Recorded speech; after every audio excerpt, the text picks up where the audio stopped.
Welcome to Our Spain, Poco a Poco. Hello, Tanya. Today we're going to talk about paella. Paella. I'm so excited. It's I so do love paella.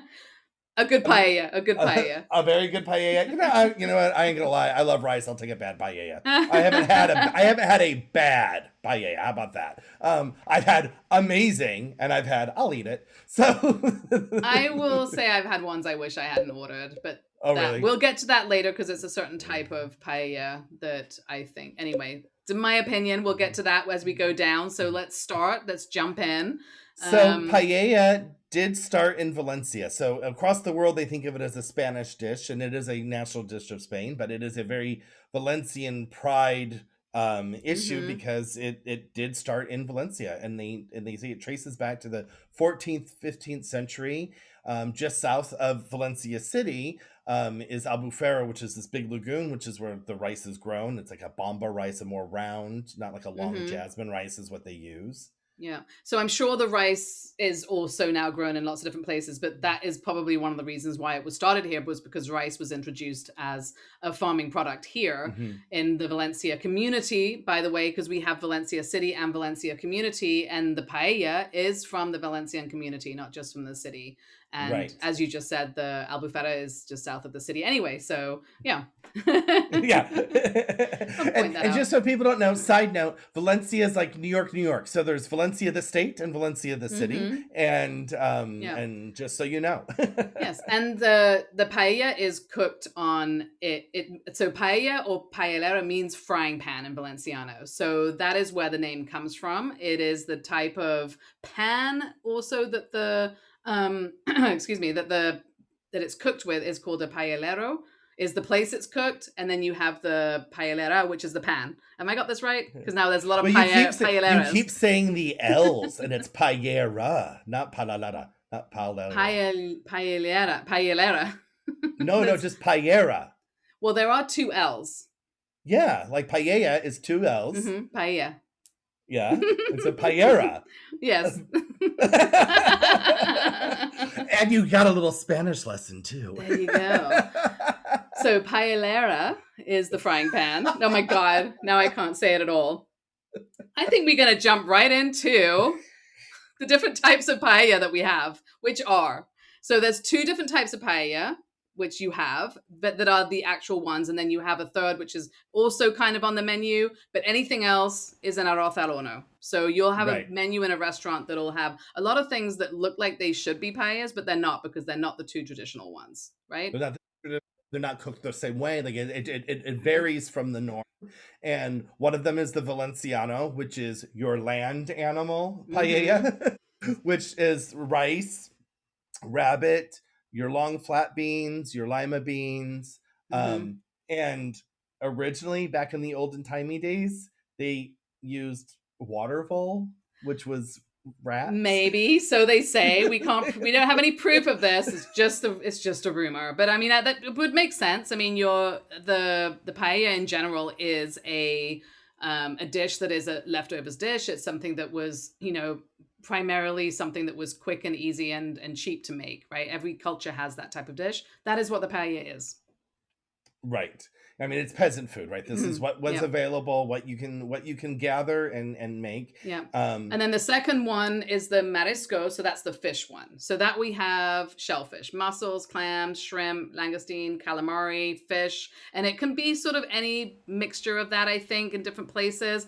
And mhm. speaking of, like, every single town may have its own type of traditional paella. It'll vary from town to town, depending on what that town sort of had access to. And then it grew into a tradition in that town for those things. So it will be different what you get sort of in the southern part of Valencia to the northern, and different even from one town to the next that are next to each other. So it's quite Mhm. interesting, really.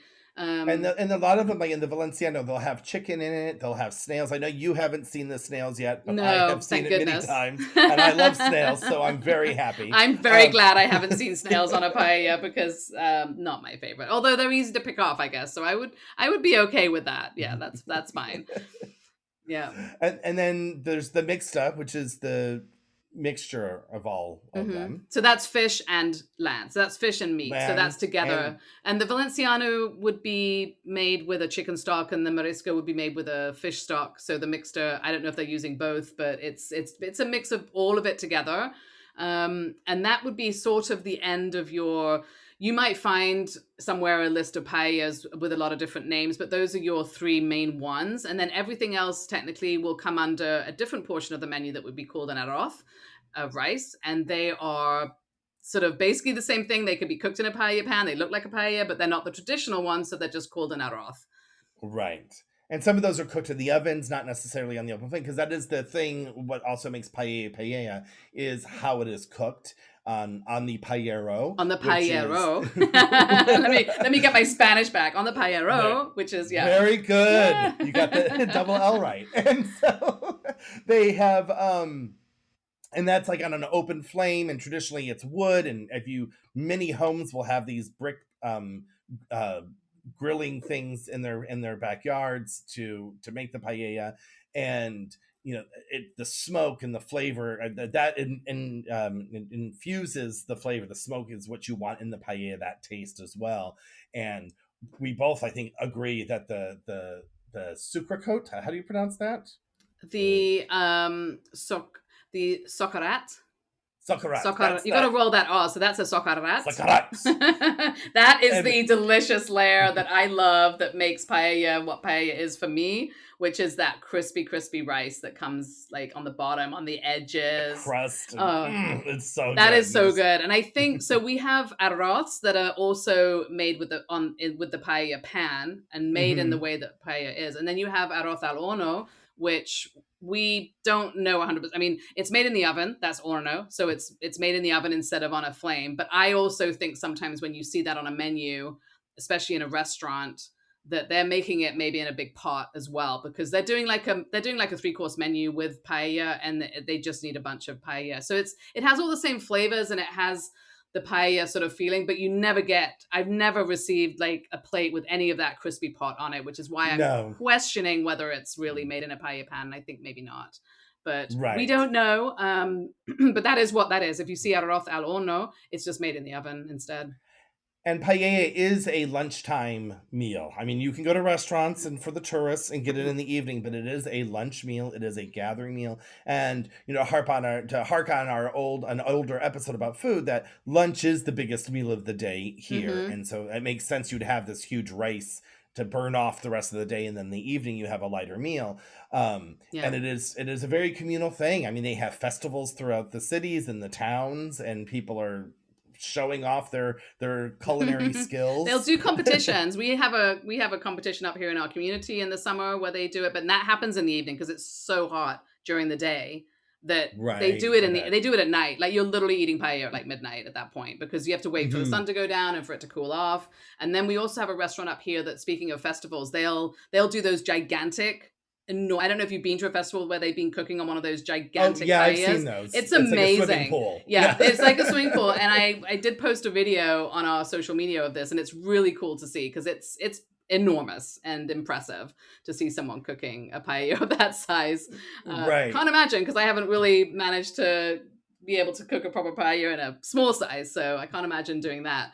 And what's amazing here in the city, when they have these big paella like cook-offs and festivals and stuff, we right below our apartment during Fiestas, they have one, and the city drops off all the wood for the people to use, and so it's all this. And our apartment, you open the doors and you just smell all this paella cooking, good. And that's happening also in the evening. So they're breaking their own rule, because they're all getting drunk and they have to eat it to sop up their alcohol. But if you do ask, and you go to a traditional restaurant, it might be that you have to have it for lunch, and they will want you to order your paella ahead of time, like the day before at least, so that they can have a plan and cook for it and know how many they're cooking. So it is something you also have to book. And if you go into a restaurant, if you're just like a tourist and you don't have time, you're probably going to get a an arroz al horno if you get a paella and you don't order Or it. it's a paella that they've been made all day. They make it in the huge pan and they Yeah. serve it out until it's gone. Because there's many times I've gone to a Exactly. restaurant and they're like, we've got these 3 items left because you Right. decided to show at 3:30. Yeah. And then, you know, and then so- yeah, and then also if you have one of the other things that you can buy here, like for cooking, because you mentioned that you obviously want to cook it on an open flame, so it's kind of like barbecuing. Like, of course you want to cook on an open flame, that is the ideal, but you can buy the little, like a little sort of fire circles that you could buy that attach to a butane tank, so you can just cook on gas just like you can in a barbecue, and you can just plug that thing in and go. So that is You're something. still getting the open flame, which will help you with flame. the succarot, but it won't give you that smoked flavor. But you can just start and get going with that. So I mean, even a lot of people might have a paellero in their house, or they might be able to go down to the park and use one of the public ones, but sometimes maybe you don't have the time. So that's an option that is done a lot as well.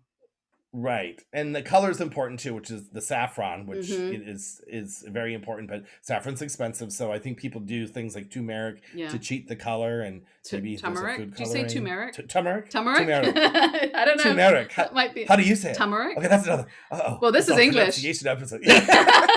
Well, there's English and then there's English. That's true. So, this is true. I speak English. No, I'm just kidding. So they do, the saffron, the yellow color technically comes from saffron, but you can use the turmeric. But also I've seen here like paella, little packets of paella flavorings, which has everything in it. That's, as a cook, that sounds like cheating. Yeah, for sure. But I mean, not everybody knows how to cook, everywhere. Right. So, and I think I've also seen colorings in the section, in the spice section here. So I think people sometimes just throw in the color, just to get that look, because it needs to look that way even if you're not using the saffron. And like you said, saffron is expensive, so that's not going to be for everybody. Right. And I do think that the social aspect of paella is very important, because it is something that will often be the family lunch on Sunday. And we've definitely lived in places where you literally see people taking the paella from the restaurant and taking it home because they're not cooking it at home. Or maybe they cooked it at their grandma's house and it's being walked over to the other person's house. I don't know what's going on, but you'll see people walking around with paellas just like down the street.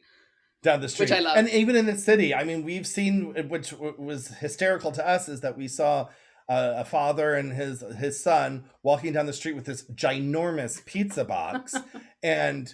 And we looked, like, that's a huge pizza. We were so excited because maybe there's a big American style pizza place around here. And then we looked and we saw the 2 handles sticking out of the box and realized, no, that's a paella place, because around the corner is a big paella restaurant. Yeah, and that's very fancy. That's very fancy. I've never seen it covered. I've just seen people walking like door to door with the paella. And you can order paellas para llevar, which means that you order it from the restaurant, take it home, and then when you're done with it, you take the paella pan back to the restaurant like the next day or whatever, which I think is awesome. So it is kind of like a little bit like a pizza culture. It is. It very much is. And it is their lifestyle here, and it's delicious. And it's a good lifestyle. And so I will say I do prefer the ones that are cooked in the paella pan with all the crispy part. That's my favorite, and thank goodness no snails. I'm gonna leave our poco there for me. Well, on that note, then ciao until the next time. Until the next one. Bye. Thank you for listening to Our Spain Poco a Poco. Since you love us so much, please do go on to our social media and follow us and like us and subscribe where you're listening, because it really does help us to grow and stick around and do what we are very much enjoying doing. And, give us a shout out on the social medias. Give us a comment on what you would like to hear us talk about. I mean, we like to hear ourselves speak, but we do want to make this, informative for our listeners. Absolutely, yeah. You can comment on one of our posts, or you can send us a message through our Spain Facebook page or Instagram. So we would love to hear from you. Yes, we would. Till the next episode. Bye.